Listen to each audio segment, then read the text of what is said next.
pessoas, elas não querem estudar, elas querem fazer amizade, isso é muito claro na educação básica, para quem mexe com isso, né? Você não dá aula, ou você é o professor agradável ou não vai ter aula. E se for professor agradável, também não vai ter aula, porque você é agradável, você tem que sair com a gente e ser nosso amigo. Ninguém tem um compromisso com o conhecimento para viver melhor, né? Que é até uma farsa, porque o pecado entra no mundo quando o casal acha que estava comendo a árvore do conhecimento. Porque na verdade o conhecimento eles já tinham. Então as pessoas não querem conhecimento, elas querem comer da árvore do conhecimento, elas querem usufruir a tecnologia, elas querem comer, beber, regalar-se e morrer no dia seguinte. Então você não tem aula porque as pessoas não querem conhecimento, elas querem amizade, você não consegue trabalhar as angústias das pessoas porque elas só querem desabafar, você não consegue fazer valer a solenidade de uma vida em sociedade porque as pessoas vêm com aquelas desculpas, né? Ah, nós somos uma família, esse encontro é uma família.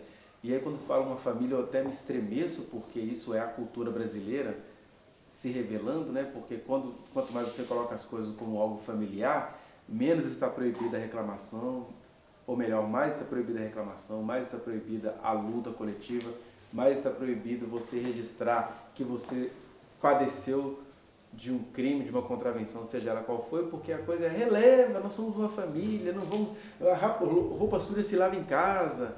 Aí isso serve para os encontros, isso serve para uma empresa, isso serve para uma escola. Nada é resolvido em nome do discurso da família, ainda vem os crentes complementar que família é projeto de Deus, como se o projeto de Deus fosse um conluio onde todo mundo pisoteia todo mundo, mas você tem que relevar quem é família. Talvez a prática supostamente científica que mais tem levado angústia às pessoas é a tal da constelação familiar, como o próprio termo sugere.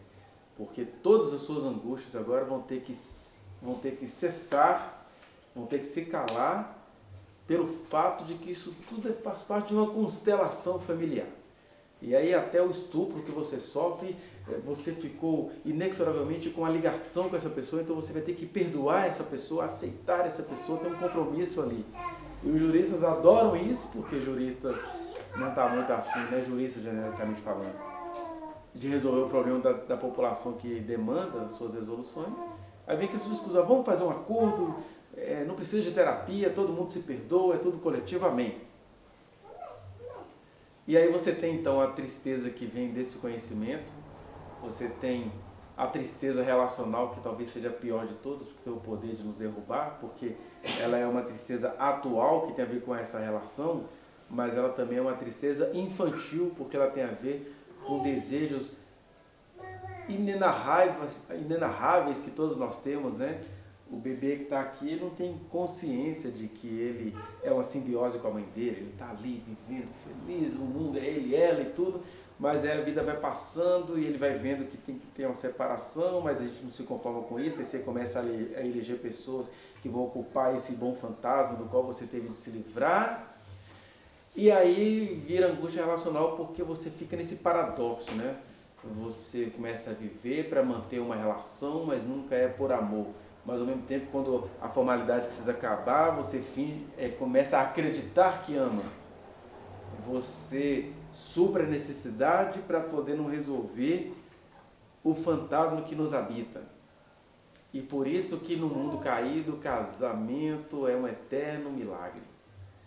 Porque diante de Deus, e quanto mais por Deus o casal é chamado, mais a angústia vem, e ela vem do nada, ela vem do fantasma. A angústia de casal é igual a angústia do Brasil com direita e esquerda. O Brasil está angustiado, sei lá, 49% do país está supostamente angustiado por uma coisa que jamais vai se instalar aqui, mas que essa angústia vai fazendo a pessoa também ter ódio daquilo que não existe. Aí você pega isso do coletivo e joga isso para um casal. Aí está um pensando absurdo sobre o outro que não tem absolutamente nada a ver, porque na verdade o amor entre o casal é nada mais nada menos do que a nossa tentativa de não desgarrarmos daquele amor materno que a gente teve, seja ele que amor tenha sido.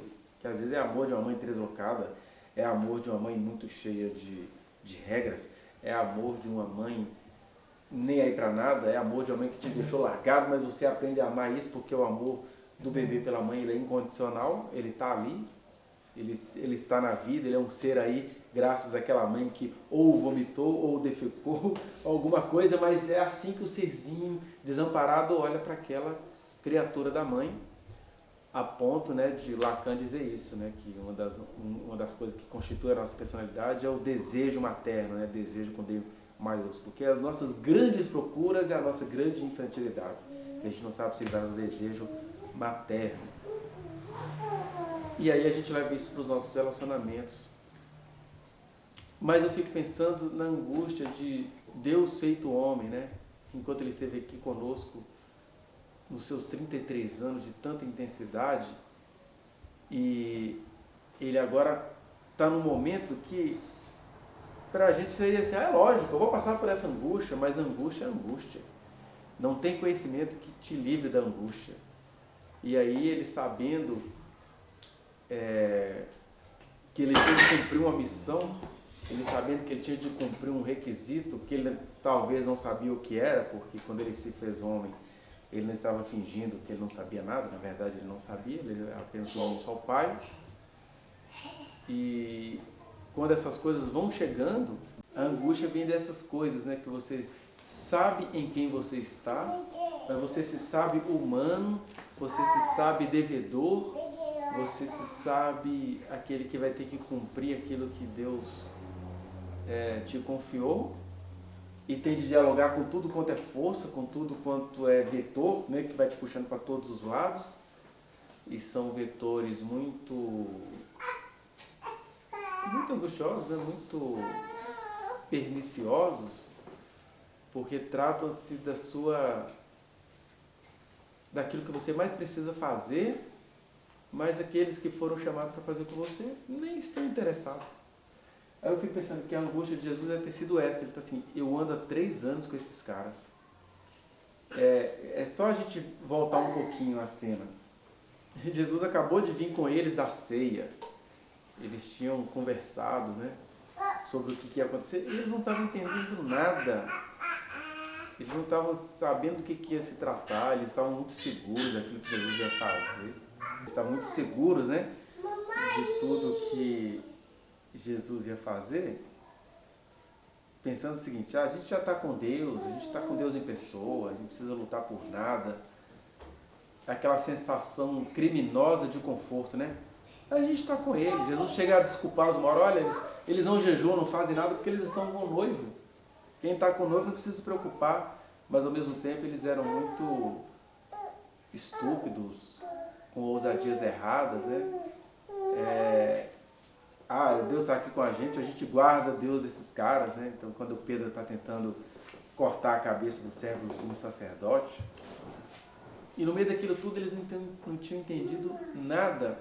E a vida tem essa coisa que é angustiante, isso é angustiante, porque você sabe que para que a coisa nasça nas pessoas,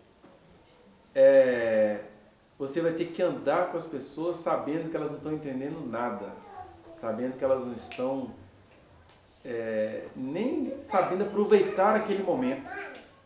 Que essa era a angústia de Jesus, né? Esses caras não estão sabendo nem o que está acontecendo. Esses caras não estão sabendo nem para onde eles vão ter que ser conduzidos, o que eles têm que fazer. E isso, assim, dá para perceber que foi angustiante para Jesus.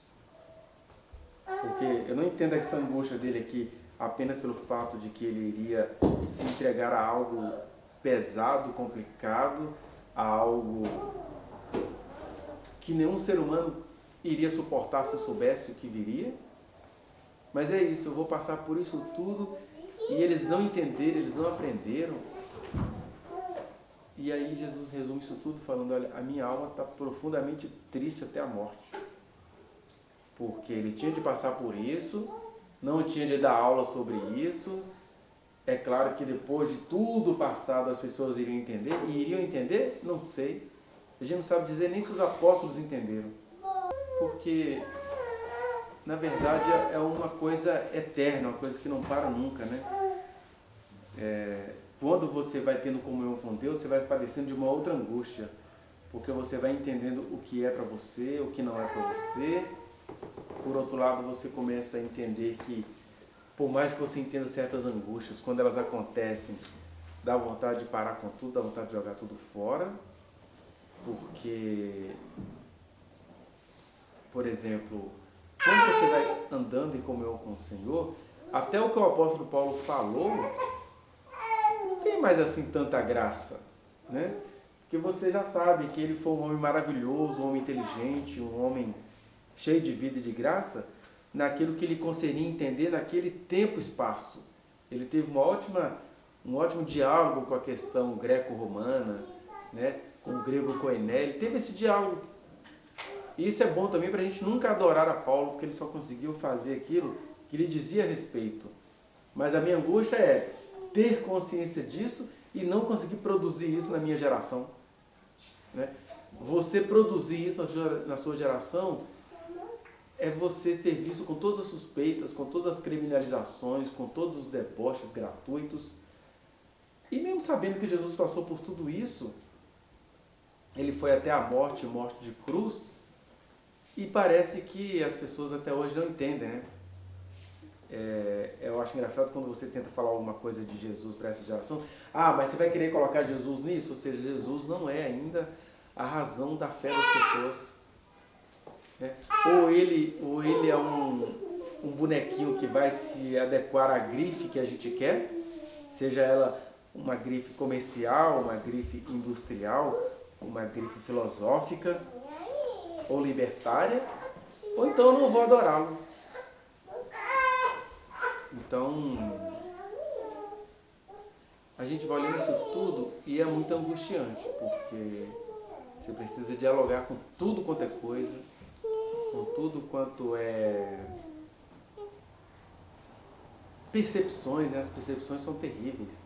Talvez a palavra que mais se encaixe em Principados e Potestades seja as nossas percepções, porque o nosso olhar sobre as coisas, eles são o grande show que Principados e Potestades querem para usar contra nós, ou para usar contra o que Deus quer de nós, né? Por quê? Ou você olha para todo o Evangelho, para toda a palavra de Deus, como a lei de Moisés, as listas de Paulo, uma teologia que está ali que você tem que estudar, ou então, para eu conhecer Jesus, eu vou fazer o seminário teológico Rema, vou fazer algum seminário que vai me dar a sensação de que eu conheço Deus. Ou então você pega aquelas pessoas que Deus chamou e elas não acham graça. Pessoas que Deus chamou acham graça no xamanismo, na droga, na angústia, na cachaça, na pindaíba, e tocar nesses assuntos também é visto como, ai, você está me pisoteando, você está zombando de mim. E na verdade a gente está zombando da condição humana. Por que o ser humano é essa desgraça de dureza, que não consegue abraçar o que Deus oferece de graça? Olha, estou oferecendo a vocês a chave para se entender a vida. E a chave para realizar obras maiores do que aquelas que eu fiz. Aí a gente se apega à nossa percepção, ou à maneira como a gente quer perceber as coisas, né? Seja percebendo Deus como um ser de extrema direita que vai matar todo mundo mesmo, e a gente vai fazer esse trabalho antes dele. Quer perceber Deus como um ser de esquerda que vai ficar nessa ciranda, abraçando o mal, né? Para acolher o mundo inteiro, vamos fazer sexo grupal com todo mundo, porque o Senhor é bom. E aí, como nenhum dos dois Deus serve também, eu não quero fazer mais nada. E Deus está assim, nossa, eu te dei a alegria de perceber coisas mais do que o apóstolo Paulo. Isso não é nenhuma arrogância, é porque o meu Espírito é eterno. Ele se derramou sobre o apóstolo Paulo naquele tempo e espaço, e ele derrama sobre todos nós aqui, neste tempo e espaço, nessas percepções, nessa sensação de ruína. Mas o que a gente faz? A gente está preocupado com o nosso desemprego, com o crescimento dos nossos filhos, com manter o nosso casamento, com abrir um ministério, com ter que fazer um diploma, fazer pós-graduação para ganhar mais um dinheirinho nisso aqui. E Deus está assim, vocês ganharam a vida e estão amando a própria vida. Vocês têm que perder a própria vida para poder aprender o que é a vida e viver e me colocar como prioridade. Mas esse nó todo que eu estou tentando falar aqui é que constitui a nossa angústia. Porque você vai ver nisso tudo. Aí eu sempre lembro uma palavra que eu recebi esse ano de um cara que não tinha visto nada na minha vida. Ele falou, olha, Deus vai desencadear a sua vida. E eu fiquei pensando, puxa, não tem palavra melhor do que essa que esse cara me entregou, né? Porque é muito cadeado. A gente só desencadeia o que está encadeado. E cadeado também envolve trancas, né? Envolve fechaduras, envolve coisa muito difícil de lidar, que quando você não tem a chave também, tende a haver uma operação drástica. E Jesus, que teve a angústia dele, não teve espaço de vir sofrer por todos nós e ser zombado por quem não deveria zombar dele, ele estava ali. Foi zombado pelas autoridades religiosas, os discípulos fugiram dele. Quem quer se identificar com um cara, né, que num dia ressuscitou um morto, havia morto 4 dias, e de repente não estava enfrentando o sumo sacerdote, tem que sair correndo de um sujeito desse. E ele veio a morrer, e essa parte, graças a Deus, só pertence a ele, porque só ele pode morrer e ressuscitar, mas ele espera que a gente morra nele, para que ele nos ressuscite. Só que esse processo ele é muito angustioso, né? Ele nos enlouquece, ele às vezes nos deixa literalmente endemoniados, porque Jesus, aquela angústia que começa no Getsemane, ela vai encontrar o seu ápice na cruz, quando ele vai dizer, Deus meu, por que me desamparaste? Ele não estava ali fazendo nenhum jogo teatral, ele estava se sentindo desamparado. E assim como o pai compreendeu a angústia do seu filho, que ele possa compreender a nossa angústia, né? Porque na verdade a gente não sabe do que se trata, a gente não sabe o que está acontecendo, a gente não sabe para onde a gente vai. Assim como quem aumenta a ciência aumenta a tristeza, mas isso não é um convite para deixar de aumentar a ciência, e quem pensa vai padecer da tristeza dos filósofos.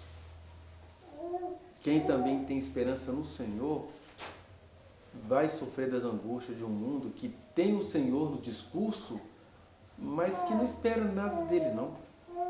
O mundo não crê no Senhor. Quando eu falo mundo, a gente está incluído nisso. A gente não crê no Senhor. Por isso que o grande texto, né, o epílogo de toda a fé é: sem fé é impossível agradar a Deus. Porque a fé que agrada a Deus vai te gerar angústia também. Você vai estar fazendo o que é certo e vai estar sendo visto como errado. Você vai estar lutando contra a sua própria natureza, mas vai ser visto como aquele que quer manter essa natureza. Você vai abraçando a sabedoria que o Senhor te deu e vai sendo chamado de sabichão, sabe tudo, um cara que afasta as pessoas, aquela coisa toda. Porque toda a nossa personalidade, todos os nossos instintos, todas as nossas angústias também são usadas contra a angústia que nos conduz ao arrependimento. Que o Paulo vai dizer, né? A tristeza, segundo Deus, produz arrependimento e a ninguém traz pesar. Mas a tristeza, segundo o homem, gera morte. E aí, na hora que a gente tem uma tristeza pelo fato de a gente estar diante do Senhor, precisando ser transformado por Ele, a gente já pula do pináculo da nossa tristeza e fica agarrado à tristeza segundo o homem, que vai sempre terminar em esperteza, em iras, em rancores, em ódios. Ou seja, eu vou falar uma coisa aqui que é muito esquisita, mas ela não deixa de ser muito real. A quantidade de filhos e filhas que Deus tem, cheios de promessas, mas a sensação que a gente tem é essa: são todos do Senhor, mas estão todos andando segundo o curso deste mundo, segundo o príncipe da potestade do alto. Eles estão todos endemoniados no sentido existencial do termo. O maligno não toma conta da mente dessas pessoas, mas as pessoas têm o seu percurso à sombra do maligno. Porque diante da tristeza de Jesus, até os seus apóstolos foram seguir o seu caminho normal da humanidade. Por isso que sem fé é impossível agradar a Deus, porque a gente precisa transformar a angústia em confiança. Falou, Senhor, a minha alma está cheia de tristeza até a morte, mas o que Jesus fez? Quando ele percebeu que a alma dele estava cheia de tristeza até a morte, ele foi falar com Deus. Porque se a minha alma está cheia de tristeza até a morte, por que eu vou procurar a morte para resolver esse problema?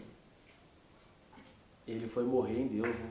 Pai, se possível, passa de mim esse cálice, essa coisa pesada, esse vinho da ira.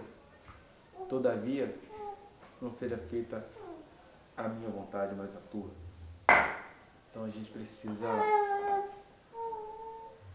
colocar essa angústia no seu devido lugar, que é diante do Senhor,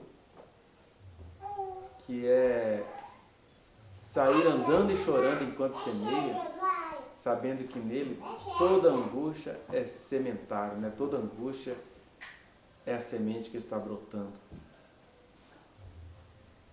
Então que o Senhor nos ilumine, nos capacite, nos dê direção para que a gente possa transformar a nossa angústia em produtividade nele. As minhas redes privadas, eu estou no Instagram, no Facebook, no Twitter, a gente pode conversar por lá. Não se esqueça de dar o like nesse trechinho de vídeo, compartilhá-lo e se inscrever neste canal, apertar o sininho para você receber as notificações. Muito obrigado!